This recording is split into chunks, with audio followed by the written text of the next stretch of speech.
Hi everyone, this is RV Charnya. இது south first Tamil.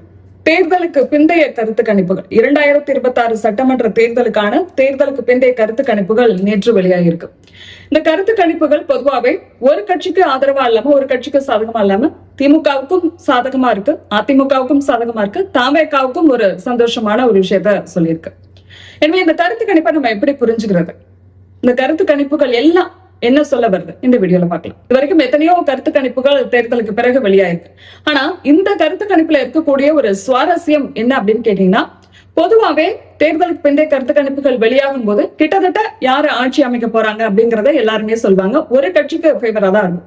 இப்ப 2021 சட்டமன்ற தேர்தல் எடுத்துக்கிட்டோம் அப்படின்னா, 2021 சட்டமன்ற தேர்தலுக்கு பிறகு வந்த கருத்து கணிப்புகள் பெரும்பாலும் திமுக தான் ஆட்சி அமைக்கும் அப்படின்னு சொன்னாங்க. 2026 சட்டமன்ற தேர்தலுக்கு பிறகு வந்த கருத்து கணிப்புகள், நேற்று வந்த கருத்து கணிப்புகள் பெரும்பாலும் திமுகவுக்கு ஃபேவரா தான் சொல்லியிருக்காங்க. மீண்டும் திமுக தான் ஆட்சியை கைப்பற்றும் அப்படின்னு. ஆனா ஒரு சில நிறுவனங்களோட கருத்து கணிப்புகள் என்ன சொல்றாங்கன்னா, ஒரு சிலர் அதிமுக தான் ஆட்சிக்கு வரும் அப்படின்னு சொல்றாங்க. ஒருத்தர் தவேக ஆட்சியை பிடிக்கும், 2 திராவிட கட்சிகளை தோற்கடித்து தவேக வரலாற்று சாதனை படைக்கும் அப்படின்னு சொல்லி அவங்க தவேகாவுக்கு ஒரு நம்பர் கொடுத்திருக்கிறாங்க. இப்படி ஒரு சுவாரஸ்யமான விஷயத்த பார்க்க முடியுது. எனவே ஒவ்வொரு கட்சிகளும் தங்களுக்கு சாதகமான கருத்து கணிப்புகளை எடுத்துட்டு அது குறித்த தங்களோட கருத்தை சொல்லிட்டு வரதை பார்க்க முடியுது. பீப்புள்ஸ் பல்ஸ் நடத்திய கருத்து கணிப்புல திமுக கூட்டணிக்கு பெரும்பான்மை சொல்லியிருக்காங்க. திமுக கூட்டணி பெரும்பான்மை இடங்களை பெற்று ஆட்சி அமைக்கும் அப்படின்னு சொல்லியிருக்காங்க. திமுக கூட்டணி 125 இருந்து 145 தொகுதிகள் வரை கைப்பற்றும்.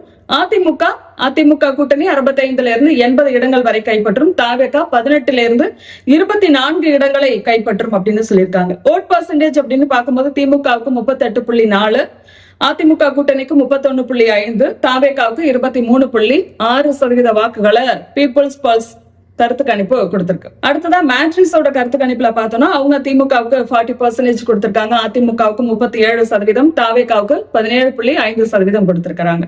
இவங்களும் திமுக கூட்டணி பெரும்பான்மை பெற்று ஆட்சி அமைக்கும் அப்படின்னு சொல்லியிருக்காங்க. அடுத்ததான் பிமார்க்கோட கருத்து கணிப்பும் அதே தான் சொல்லுது. கிட்டத்தட்ட அவங்க பீப்புள்ஸ் பல்ஸ் கருத்து கணிப்போட ஒத்து போறாங்க. பிமார்க்கோட கருத்து கணிப்பு பார்த்தோம்னா அவங்க 125 இருந்து 145 தொகுதிகளை திமுக கைப்பற்றும் அப்படின்னு சொல்லியிருக்காங்க. தவேக 16 இடங்கள்ல இருந்து 26 இடங்கள் வரை கைப்பற்றுவதற்கான வாய்ப்பு இருக்கு அப்படின்னு சொல்லியிருக்காங்க. அதே போல அதிமுக 65 இடத்துல இருந்து 85 இடங்கள் வரை பிடிப்பதற்கான வாய்ப்புகள் இருக்கு அப்படின்னு சொல்லியிருக்காங்க. இதுல அக்னி மட்டும் தான் திமுகவுக்கு அதிகமான இடங்களை கொடுத்திருக்கு. பெரும்பாலும் இந்த கருத்து கணிப்புகள் திமுக தான் ஆட்சிக்கு வரும், திமுக பெரும்பான்மை பெறும் அப்படின்னு சொல்லியிருந்தாலும் கூட அக்னி மட்டும்தான் திமுகவுக்கும் ஹையஸ்டான நம்பர் கொடுத்திருக்காங்க. 169 இடங்களை திமுக பெறும் அப்படின்னு சொல்லியிருக்கிறாங்க. தவேகாவுக்கு இவங்க தான் ஒற்றை இலக்கத்துல சீட் கொடுத்திருக்கிறாங்க. மற்ற எல்லாருமே இரட்டை இலக்க தொகுதிகளை தவேக பெறும் அப்படின்னு கருத்து கணிப்புகளை சொன்ன நிலையில இந்த அக்னி நிறுவனம் மட்டும்தான் தவேக ஒரே ஒரு இடத்துல மட்டும்தான் ஜெயிக்கும் அப்படின்னு சொல்லியிருக்காங்க. அடுத்ததா ஜேவிசியோட கருத்து கணிப்பு பார்த்தோம் அப்படின்னா, இவங்க அதிமுக கூட்டணி தான் ஆட்சி அமைக்கும் அப்படின்னு சொல்லியிருக்காங்க. அதிமுக கூட்டணி 147 இடங்கள் வரை பெறுவதற்கான வாய்ப்புகள் இருக்கு. தவேக 8 இருந்து 15 தொகுதிகளை பெறும். திமுக 95 இடங்களை தான் பெறும் அப்படின்னு சொல்லியிருக்காங்க. எனவே திமுக ஆட்சி இழக்கும் அப்படின்னும், அதிமுக மறுபடியும் ஆட்சியை கைப்பற்றும் அந்த வாய்ப்பு அதிமுக கூட்டணிக்கு இருக்கு அப்படின்னு ஜேவிசி சொல்லியிருக்காங்க. அதே போல ஓட் வைபவும் அதிமுக தான் ஆட்சியை கைப்பற்றும் அப்படின்னு சொல்லியிருக்கிறாங்க. ஆக்சிஸ் மை இந்தியாவை பொறுத்த வரைக்கும் அவங்க திமுக கூட்டணி 110 இடங்கள் வரை பெறும். அதை தவேக பாத்தீங்கன்னா அவங்களுடைய முதல் தேர்தலையே 120 இடங்களை பெறுவதற்கான வாய்ப்புகள் இருக்கு அப்படின்னு சொன்னவங்க அதிமுகவுக்கு மிக குறைவான நம்பர் கொடுத்திருக்காங்க. இரட்டை இலக்கத்துல தான் நம்பர் கொடுத்திருக்காங்க. 32 இடங்களை தான் அதிமுக பெறும் அப்படின்னு சொல்றாங்க. இன்னும் சில கருத்து கணிப்புகள் கூட திமுக தான் ஆட்சியை பிடிக்கும் அப்படின்னு சொல்லியிருக்கிறாங்க. இந்த கருத்து கணிப்பை நம்ம பார்த்தோம்னா இவங்க எல்லாருமே திமுக ஆட்சியை பிடிக்கும் அப்படின்னு பெரும்பாலும் சொல்லியிருந்தாலும், திமுகவை பொறுத்த வரைக்கும் அவங்க மேடைக்கு மேடை சொல்லிட்டு இருந்தது நாங்க 200 இடங்களை கைப்பற்றுவோம் அப்படிங்கிறதா. திமுக ஆதரவாளர்கள் கூட என்ன சொன்னாங்கன்னா, தவேக களத்துல வந்திருக்கிறதுனால, இது 4 முனை போட்டியா இருக்கிறதுனால வாக்கு சிதறல் ஏற்படும். எதிர்கட்சிகளோட வாக்குகள் சிதறுது, 3 பக்கமா சிதறுது. நாம் தமிழரும் எடுக்குது, தவேகவும் எடுக்குது, அதிமுக கூட்டணியும் எடுக்குது. அப்படிங்கும் போது திமுகவோட எதிர்ப்பு வாக்குகள் சிதறது அப்படிங்கிறதுனால அது திமுகவுக்கு ஃபேவரா தான் இருக்கும். எனவே திமுக 180 அல்லது 200 இடங்கள் வரை பெறுவதற்கான வாய்ப்புகள் இருக்கு அப்படின்னா திமுக ஆதரவாளர்கள் தொடர்ந்து சோசியல் மீடியாவில் பதிவிடுறதை நம்மளால பார்க்க முடியுது. ஆனா இந்த கருத்து கணிப்புகள் அந்த அளவுக்கான ஒரு ஹையஸ்டான நம்பர் கொடுக்கல. உள்ளத்திலேயே அக்னி மட்டும்தான் அவ்வளவு நம்பர் கொடுத்திருக்காங்க. ஆனா அவங்களுமே கிட்டத்தட்ட 170 இடங்களை திமுக கைப்பற்றும் அப்படின்னு சொல்லியிருக்காங்க. அக்னியை தவிர மற்ற நிறுவனங்கள் நடத்தின கருத்து கணிப்புகள்ல திமுக கூட்டணி ஆட்சிக்கு வரும் அப்படின்னு சொன்னாலும் அவங்க 145 அதிகபட்சமா 145 தொகுதிகள் வரை கைப்பற்றலாம் அப்படின்னு சொல்லியிருக்காங்க.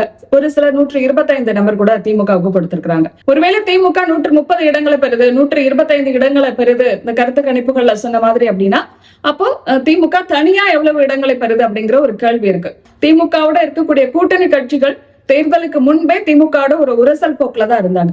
எனவே கூட்டணி ஆட்சி அமையுது அப்படிங்கிற பட்சத்துல அது திமுகவுக்கு எந்த அளவுக்கு ஒரு சாதகமான வெற்றியா பார்க்கப்படும் அப்படிங்கிற ஒரு கேள்வியும் இருக்கு. எனவே கூட்டணியோட 120, 130 அப்படிங்கிற நம்பரை கருத்து கணிப்புகள் கொடுத்திருந்தாலும் கூட திமுகவுக்கு இது ஒரு ஆறுதலான வெற்றியா தான் பார்க்கப்படும். அடுத்தது அதிமுகவை பொறுத்த வரைக்கும் குறைச்சலா 32 தொகுதிகள் வரைக்கும் கொடுத்திருக்காங்க. அதிகபட்சமா 147 தொகுதிகள் வரைக்கும் கருத்து கணிப்புகள் கொடுத்திருக்கிறாங்க. அதிமுக மறுபடியும் ஆட்சிக்கு வரும் அப்படின்னு ஒரு சில நிறுவனங்களோட கருத்து கணிப்புகள்ல சொல்றது அதிமுகவுக்கு ஆதரவா இருக்கு. மற்ற நிறுவனங்களோட கருத்து கணிப்புகள் அதிமுக ஆட்சிக்கு வராது அப்படின்னு சொன்னாலும் கூட 2ஆம் இடம் கொடுத்திருக்காங்க அதிமுகவுக்கு.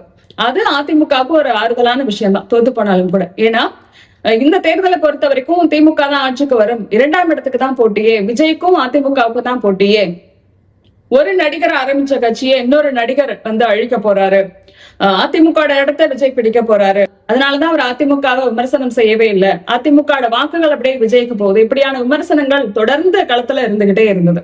ஆனா அதிமுக தோற்று போனாலும் கூட எதிர்கட்சி அந்தஸ்து நிச்சயமா அதிமுகவுக்கு தான் கிடைக்கும் அப்படின்னு இந்த கருத்து கணிப்புகள் சொல்றது நிச்சயமா அதிமுகவுக்கு ஒரு ஆறுதலான விஷயமா தான் பார்க்கப்படுது.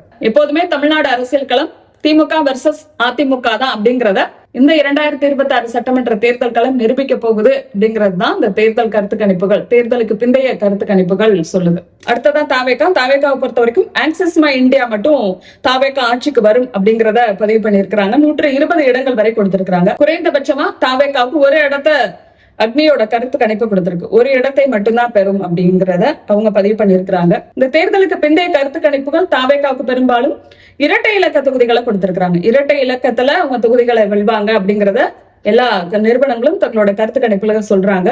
இது தாவேகாவுக்கு ஒரு ஆறுதலான விஷயம். பெரும்பாலும் தாவேகாவுக்கு 20% குறைஞ்சபட்சமா 20% கிடைக்கும் அப்படிங்கறத இந்த கருத்து கணிப்புகள் பதிவு பண்ணிருக்கு. முதல் தேர்தலையே அதுவும் கூட்டணி வைக்காம, அரசியல் அனுபவம் பெரிதா இல்லாம, அந்த அளவுக்கு கேம்பெயின் பண்ணாம 20% ஒரு அரசியல் களத்துல பதிவு பண்றாரு அப்படிங்கறதே ஒரு பெரிய விஷயமா தான் பார்க்கப்படும். ஈவன் திமுக ஆட்சிக்கு வந்து அதிமுக எதிர்கட்சியா வந்து விஜய் ஒரு 20% பெறுகிறார் அப்படின்னா அது நிச்சயமா ஒரு பேசு பொருளா தான் இருக்கும்.